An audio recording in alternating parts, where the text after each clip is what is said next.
बहू ने अपने ही ससुर के ऊपर 376 की एफआईआर दर्ज करवाई। उस एफआईआर में लिखवाया कि जब शोहर घर पर नहीं होता था तो ये शख्स उसको परेशान करता था।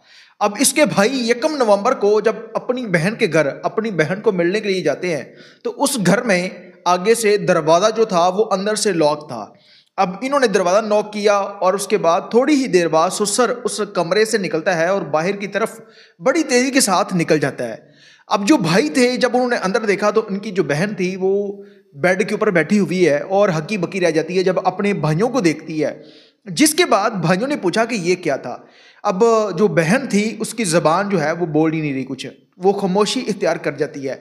जिस पर भाइयों ने पूछा तो फिर बहन ने बताया कि ये सब मेरी मजबूरी है, मैंने मजबूर होकर ये तमाम तर मामलात किए थे। भाई पूछते हैं कि हुआ क्या है। ने फिर अपने भाइयों को बताया। अब ये तमाम तर मामलात कहाँ पर हुए, वाक़या कहाँ का है और इसके बाद जो बहन ने मजबूरी बताई वो क्या थी, एफआईआर कहाँ पर दर्ज हुई और क्या ये मुलज़िम पकड़ा गया है, तमाम तर तफसीलात बताएंगे आज के। नाम दिख रहे हैं मेरा डिजिटल चैनल, मैं हूं आपको मेज़बान उमर अली। नाज़रीन, उकाड़ा का इलाका है हवेली लखा, जहां पर एक अफसोसनाक वाक़या रुनमा हुआ है कि एक घर के सरबराह हैं अहमद हनीफ और उनका बेटा मुदस्सर है।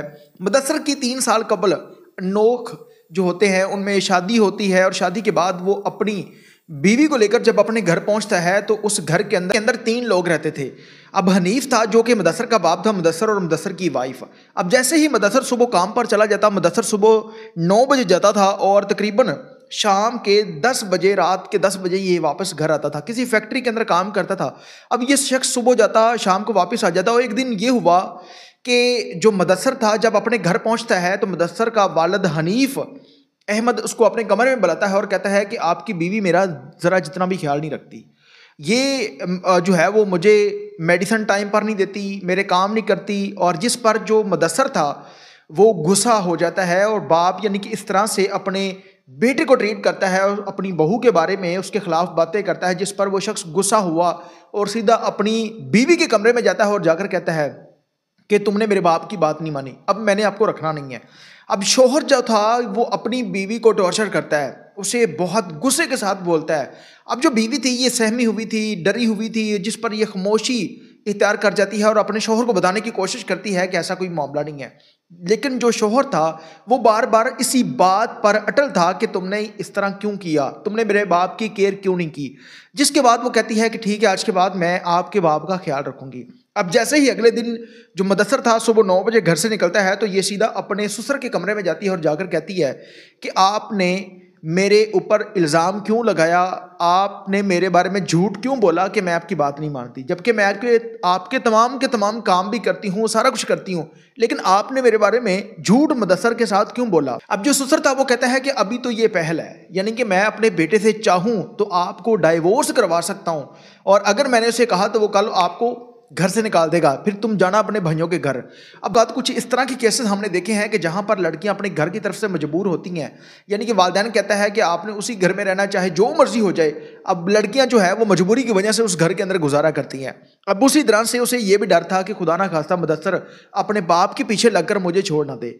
अब ये कहती है कि ठीक है, आज के बाद मैं आपकी हर बात मानूंगी। अब बीवी को कहता है कि आप जो मैं कहता हूं वो करो, लेकिन अगर आपने किसी को बताया या बात ना मानी तो फिर तुम तैयार रहना, अपना बिस्तरा गोल करके रखना, मैं आपको जो है वो घर से निकलवा के रहूँगा, वो आपको डिवोर्स भी करवाऊंगा। जो ये लड़की थी मोमना, ये अपने उस ससुर को कहती है, ये इसका फर्जी नाम है, ये अपने ससुर को कहती है कि आप ऐसा ना करें, आप जो है वो क्यों इस तरह कर रहे हैं, आप मेरी बाप की उम्र के हैं। लेकिन जो बहू थी वो नहीं मानती, वो जो ससुर था वो नहीं मानता, वो कहता है कि नहीं, आप जो मैं कहूँगा वो करोगी तो ठीक है, वरना मैं अपने बेटे को कह के आपको डिवोर्स दिलवा दूंगा। अब जो बहू थी वो सोचती है कि अगर मैंने बात ना मानी तो मुदस्सर मेरी बात मानता नहीं है, वो अपने बाप की मानेगा, जिसकी वजह से मेरे लिए मसला होगा। वो अपने ससुर की बात मान लेती है और उसके बाद वो दिन गंदगी उसी दिन से शुरू हो जाती है। अब जैसे ही जो है वो 9 बजे मुदस्सर घर से निकलता, बाप उस कमरे में, और रोज़ाना इस तरह के मामलात होने लग पड़े। और एक दिन ये हुआ कि जब 1 नवंबर को 2 सगे भाई अपनी बहन के घर अपनी बहन को मिलने जाते हैं तो अंदर गए, दरवाज़ा अंदर से लॉक था। उन्होंने दरवाज़ा खोलने की कोशिश की, उनको पता चल गया कि कमरे में कोई है। वो दरवाज़ा नॉक करते रहे, उनको लगा कि शायद हमारी बहन कमरे में है और वो काफ़ी देर तक इंतज़ार करते रहे। जब बहन ने अंदर से दरवाज़ा खोला तो ससुर उस दरवाजे से निकल कर बाहर की तरफ भागता है। जो है वो, जब वो, जिस तरह मैंने शुरू में आप लोगों को बताया कि वो बहन से पूछते हैं कि ये मामला क्या है, किस तरह से ये सब कुछ हो।